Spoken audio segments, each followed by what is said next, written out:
Assalamu alaikum, dear cadets. I am your teacher Abdul Rahman here from Cadet College Fatehjung, and I am going to teach you physics today. The book we will go through is the typical Punjab textbook. You can see here, it is covered in X-ray sheet. So, first of all, we will go through from the first chapter, and the name of first chapter is Physical Quantities and Measurements. उसके बाद हमने जो topics आज के lecture में cover करने हैं उसमें जो पहला टॉपिक है हमारे पास वो है फिजिक्स कि फिजिक्स क्या है।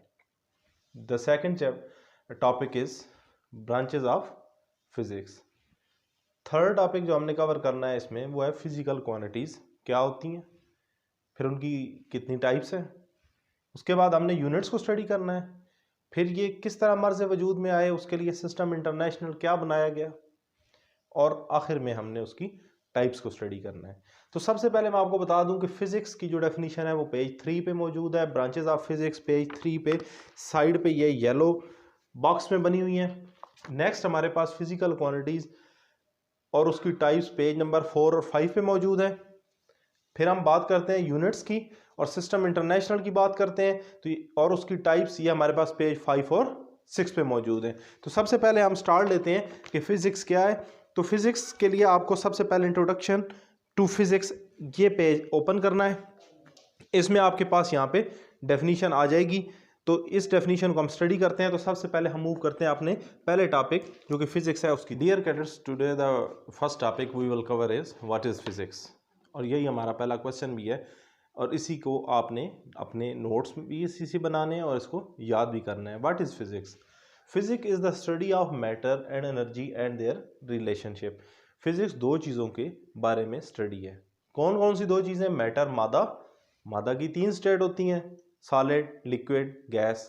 चौथी भी एक है लेकिन उसे मज़ीद आगे पढ़ेंगे। तो स्टडी ऑफ मैटर, मादा की स्टडी, एंड एनर्जी और तवानाई की। मादा और तवानाई की स्टडी और उसके अलावा उनका आपस में रिलेशनशिप कि जब मैटर और एनर्जी आपस में मिक्स होते हैं तो फिजिक्स आपके पास मर्ज़ वजूद में आती है।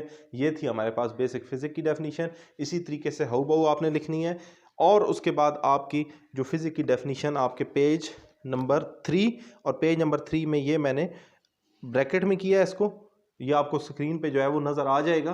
तो वहाँ पे ये आपके पास इसकी प्रॉपर बुक में लिखी हुई डेफिनेशन है। उसके बाद हम मूव करते हैं हमारे अगले टॉपिक ब्रांचेस ऑफ फिजिक्स की तरफ जो कि यहाँ पे कोने पे मौजूद है। इन सबको हम थारोली स्टडी करेंगे। डियर कैडेट्स, हमारा जो नेक्स्ट टॉपिक था फिजिक्स की डेफिनेशन पढ़ने के बाद वो था कि हमने ब्रांचेस ऑफ फिजिक्स स्टडी करनी थी। मैं ऑलरेडी बता चुका हूँ कि आपकी बुक के ऊपर, पंजाब टेक्स्ट बुक के ऊपर ये साइड पे बनी हुई सारी जो ग्राफ के अंदर लिखी हुई हैं ये ब्रांचेस ऑफ फिजिक्स हैं। इन सारी फिजिक्स की जो ब्रांचेस मैं आपको एक्सप्लेन करूँगा, समझाऊँगा, और ये आपने अपनी कॉपीज़ में भी लिखनी है, इनको आपने याद करना है। क्विज वगैरह भी आपका सारा इसी में से होगा। तो सबसे पहले चलते हैं हम अपनी पहली डेफिनेशन की तरफ जो कि है मैकेनिक्स। मैकेनिक्स आपके पास, इसमें आप क्या स्टडी करते हैं? जैसा कि वर्ड आपको शो कर रहा है mechanic, study of motion of objects. इसमें आप स्टडी करते हैं, इसमें आप पढ़ते हैं किन चीज़ों के बारे में? उन चीज़ों, हरकत के बारे में, मूवमेंट के बारे में। किन चीज़ों की मूवमेंट? ऑफ ऑब्जेक्ट्स, चीज़ों की। जब भी कोई चीज़ मूव करती है तो उसकी जो मूवमेंट से रिलेटेड जितनी भी टर्म्स हैं, जो भी चीज़ें हैं, वो आप स्टडी करते हैं किस ब्रांच में? मैकेनिक्स में। उसके बाद आपके पास जो सेकंड ब्रांच ऑफ फिजिक्स है वो आपके पास हीट। हीट में आप क्या स्टडी करते हैं? आप इसकी हीट की नेचर, कि हीट कैसी होती है, एंड मोड ऑफ ट्रांसफ़र, और हीट किस तरह एक जगह से दूसरी जगह ट्रांसफ़र होती है। हीट 2-3 तरीकों से, कंडक्शन होती है, कन्वेक्शन होती है, रेडिएशंस होती हैं। इनके ज़रिए 3 मोड्स हैं, आप 8th क्लास में आपने पढ़ा होगा। तो हीट किस नेचर की होती है और किस तरीके से ट्रांसफ़र होती है। अगर दो चीज़ें इन कंटैक्ट होंगी तो कंडक्शन होगी।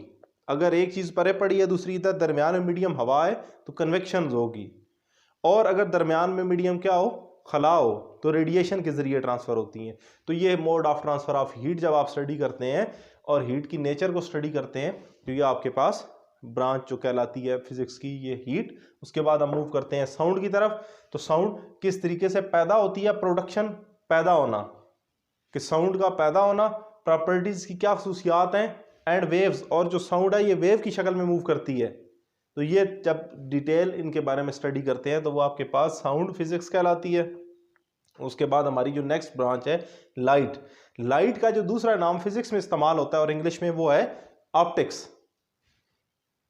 तो लाइट की प्रॉपर्टीज, उसकी वर्किंग और उसके लिए जो इस्तेमाल होते हैं इंस्ट्रूमेंट, जैसा कि आपके पास स्पेक्टिकल्स, आपकी ग्लासेस, आपके पास compound microscope, simple microscope, telescope, ये सारे वो इंस्ट्रूमेंट हैं जिनके अंदर लाइट इस्तेमाल होती है। इसकी वर्किंग क्या होती है, लाइट किस तरह वर्क करती है, किस तरीके से आती है आप तक, किस तरह पैदा की जा सकती है, तो ये खसूसियात सारी इसकी।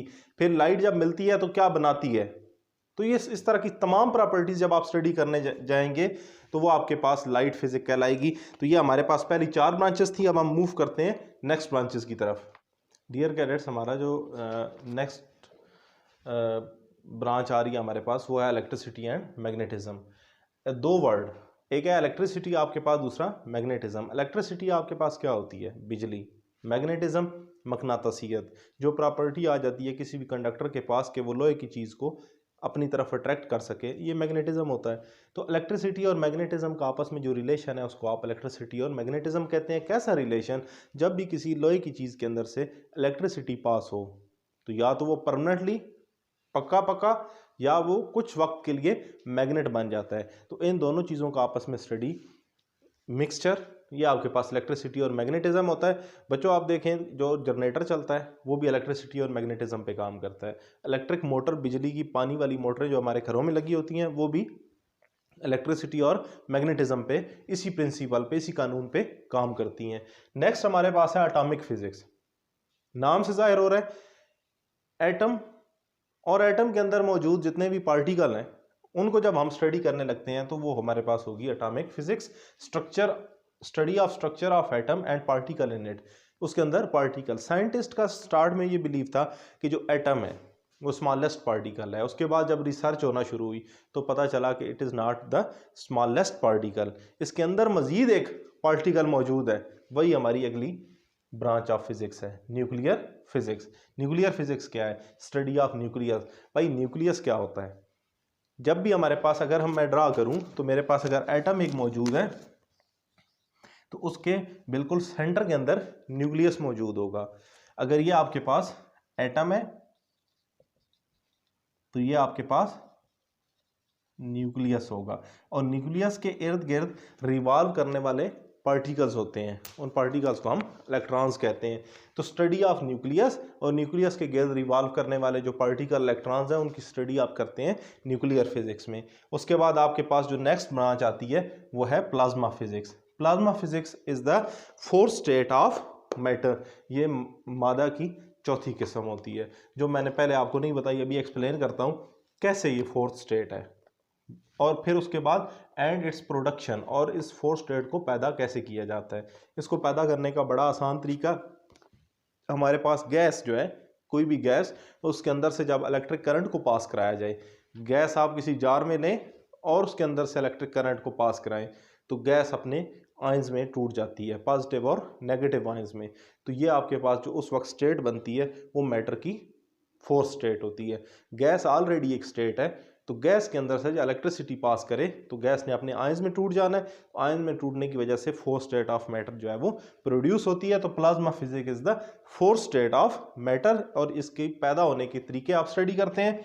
उसके बाद हमारे पास last branch of physics is the geo physics. Geo का मतलब होता है अर्थ, फिजिक्स तो फिजिक्स।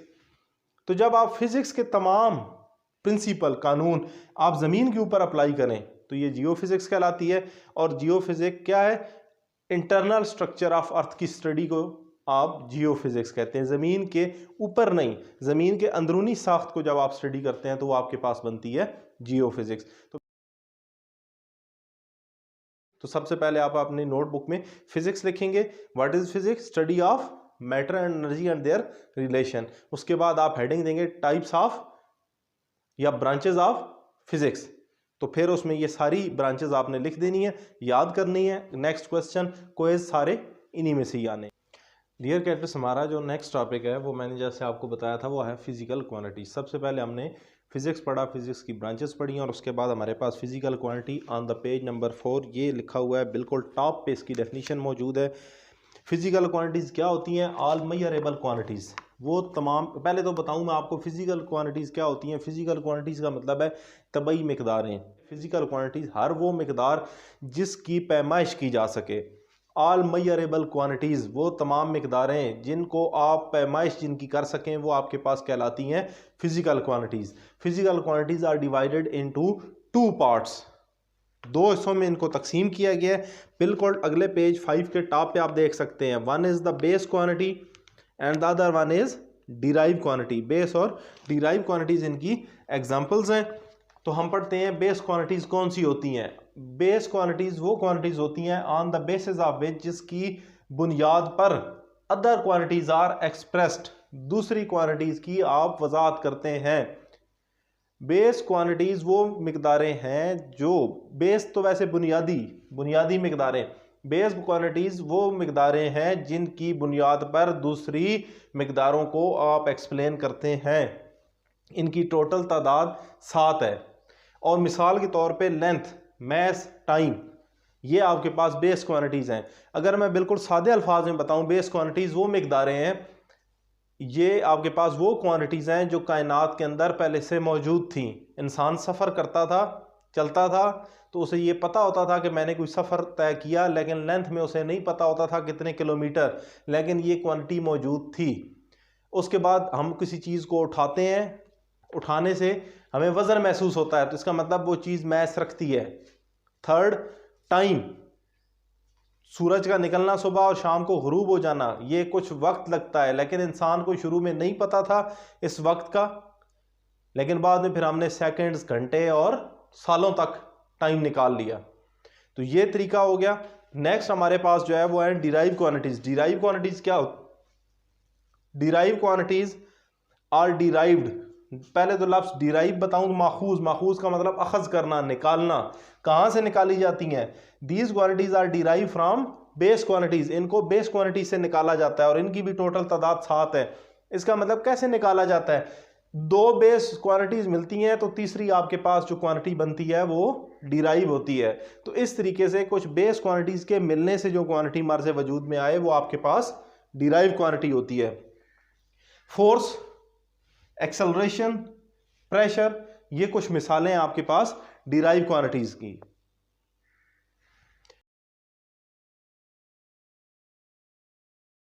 जो होमवर्क होगा उसमें आपके पास, आपने सबसे पहले व्हाट आर फिजिकल क्वांटिटीज़ होगा, तो उसमें आपने डेफिनेशन लिख देनी है। बुक से देख के आप लिख सकते हैं, आपके पास यहाँ पे बिल्कुल स्टार्ट में पहली लाइन फिजिकल क्वांटिटीज़ की मौजूद है, ऑल मेजरेबल क्वांटिटीज़।